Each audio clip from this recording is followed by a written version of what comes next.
Hello दोस्तों, कैसे हैं आप सब।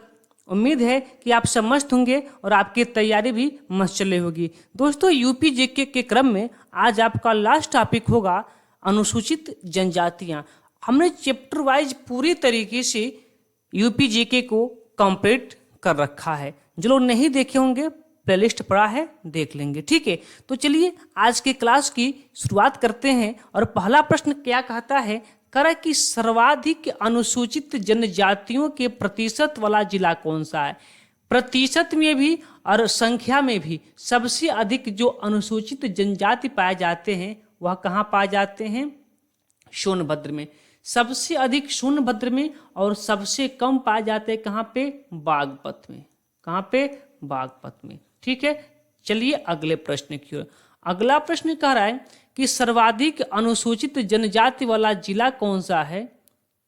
अच्छा, सर्वाधिक अनुसूचित जनजाति वाला जिला कौन सा है? अभी हमने आपको बताया कौन सा है। ओवरऑल और संख्या में भी सबसे अधिक कहाँ पे है? सोनभद्र में है। अगला प्रश्न कराए कि सबसे कम अनुसूचित जनजाति वाला जिला कौन सा है। अभी हमने आपको पहले ही क्वेश्चन में बता रखा है कि सबसे कम अनुसूचित जाति वाला जो जिला है वह कौन सा है? बागपत। ऑप्शन नंबर ए आपका सही उत्तर हो जाएगा। अगला कराए कि प्रदेश में सर्वाधिक जनसंख्या वाला जनजाति कौन सा है। कौन सी जनजाति सबसे अधिक संख्या में पाई जाती है? वह है आपका थारू। थारू कहाँ निवास करती है? तो तराई वाले क्षेत्र में थारू निवास करती है। उत्तर प्रदेश में सबसे अधिक जनजातियों की संख्या किसकी है?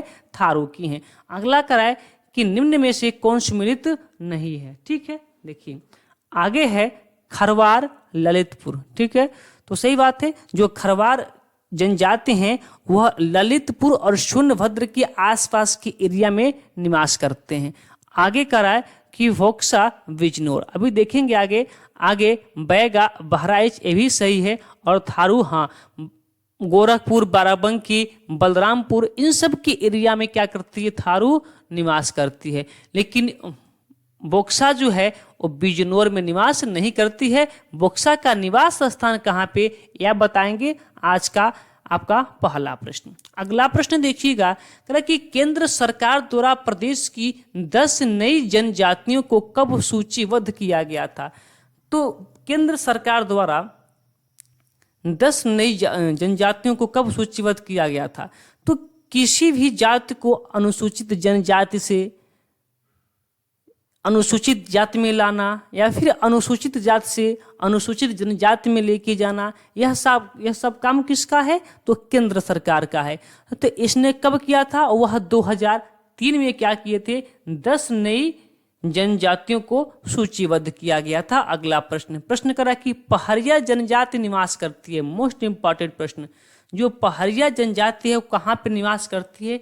तो सोनभद्र के एरिया में निवास करती है पहाड़िया जनजाति। अगला प्रश्न कराए कि थारू समाज में पहले निम्न में से किस प्रकार का परिवार पाया जाता था। तो जो आपका थारू समाज था पहले उसमें मातृसत्तात्मक प्रकार का परिवार पाया जाता था। ऑप्शन नंबर बी आपका सही उत्तर हो जाएगा। अगला प्रश्न कराए कि अगरिया जनजाति निवास करती है। तो अगरिया जनजाति कहाँ पे निवास करती है? सोनभद्र में। ठीक है, सोनभद्र में। ऑप्शन नंबर ए आपका सही उत्तर हो जाएगा। अगला प्रश्न कराए कि कर्मा किसका लोक नृत्य है? कर्मा, अगर कल का आप लोग क्लास देखे होंगे, कौन सा क्लास? समान अध्ययन का प्रैक्टिस सेट। कल का समान अध्ययन का प्रैक्टिस सेट देखे होंगे तो फिर इस प्रश्न में कोई समस्या नहीं होगा। कर्मा जो नृत्य है किस जनजाति के लोगों द्वारा किया जाता है? तो वह किया जाता है खरवार जाति के लोगों द्वारा। ठीक है, चलिए अगला प्रश्न कराए कि निम्न में से प्रदेश की किस जनजाति में बिरादरी पंचायत पाई जाती है? तो बिरादरी पंचायत किसमें देखा गया है? वह देखा गया है बुक्सा में। ऑप्शन नंबर ए आपका सही उत्तर हो जाएगा। अगला प्रश्न कराए कि निम्न में कौन सम्मिलित नहीं है? वही दिया है कि कौन सा जनजाति कहाँ पर निवास करती है। ठीक है, चलिए अच्छा कर कौन सुमेलित है? कौन सुमेलित है? तो बोसे बुक्सा बोसे बिजनौर, बात खत्म। बोसे बुक्सा बोसे बिजनौर। चलिए अगला प्रश्न, कहे कि निम्न में से कौन सी जनजाति सर्वाधिक जनसंख्या वाली है। ये तो प्रश्न आपको हमने करवा ही रखा है, कौन सा है सर्वाधिक में, कौन सा है, थारू। ठीक है, अगला प्रश्न कहे कि निम्नलिखित जनजातियों में किसकी संख्या उत्तर प्रदेश में सर्वाधिक है। वही प्रश्न एक बार रिपीट हो गया है, कौन सा है, थारू।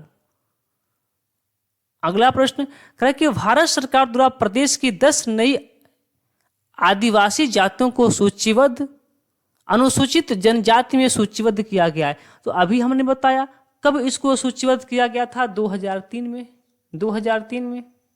अगला प्रश्न कराए कि निम्न में से कौन सी अनुसूचित जनजाति बिजनौर जिले में निवास करती है। तो आपको पता होगा कि बोसे बिजनौर और बोसे बुक्सा। ठीक है, चलिए अगला प्रश्न कहे कि निम्न जनपद में बोक्सा जनजाति पाई जाती है, यानी कि बोक्सा जनजाति कहाँ पर पाई जाती है, तो वह पाया जाता है बिजनौर और आगरा के क्षेत्र में, बिजनौर और आगरा के संयुक्त क्षेत्र में। आगे देखिएगा, कहे कि उत्तर प्रदेश में सर्वाधिक जनसंख्या वाला जनजाति है। यह प्रश्न फिर से रिपीट हुआ, थारू, यानी कि बार बार रिपीट हो रहा है, समझ लीजिएगा, प्रश्न काफी इंपॉर्टेंट है। अगला प्रश्न कर रहा है कि अगरिया, बैगा, भुइया अनुसूचित जनजातियां मुख्यतः निवास करती है। तो वह निवास करते हैं कहाँ पे, सोनभद्र के एरिया में। ऑप्शन नंबर सी आपका सही उत्तर हो जाएगा। तो अनुसूचित जनजाति से यही मात्र हमने 19 प्रश्न ले रखा है। तो हमने 19 प्रश्न को देख लिया। प्रश्न तो बहुत बन सकते हैं, प्रश्न बहुत बन सकते हैं, पर जो मोस्ट इम्पॉर्टेंट प्रश्न है आपके एग्जाम के दृष्टि से हमने वही प्रश्न को ले रखा है। तो चलिए फिर आज के क्लास को यहीं पे रोक देते हैं। अब यूपी जीके आपका पूरी तरीके से कंप्लीट हो गया है। मुझे नहीं लगता है कि आप यदि एग्जाम देते हैं, किसी भी उत्तर प्रदेश के एग्जामिनेशन हॉल में बैठ जाते हैं, तो प्रश्न आपसे एक भी बाहर जाएगा। ठीक है, तो चलिए फिर यूपी जीके के इस क्लास को ही यहीं पे विराम देते हैं। अब जैसे ही यूपी पुलिस का एग्जाम खत्म होता है, हम लोग पूरा अपना ध्यान केंद्रित करेंगे रेलवे के एग्जाम की ओर। तो चलिए फिर आज की क्लास को यहीं पे रोक देते हैं, फिर मिलते हैं अपने 8 बजे वाली क्लास में। तब तक के लिए धन्यवाद।